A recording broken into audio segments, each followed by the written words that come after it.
যে ব্যাপারে তুমি সত্যি বিশ্বাস করো সে ব্যাপারে কখনো হাল ছেড়ো না। পথ তুমি খুঁজে পাবেই। ওরা তোমাকে নিয়ে ঠাট্টা করুক, তোমাকে নিয়ে হাসুক, তোমাকে আঘাত করুক, অবজ্ঞা করুক, তাতে কিছুই হবে না, কিন্তু তারা যেন তোমাকে থামাতে না পারে।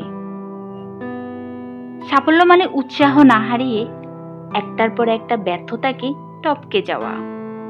মানুষ কখনো ব্যর্থ হয় না, সে শুধু একটা পর্যায়ে এসে হার মেনে নেয়।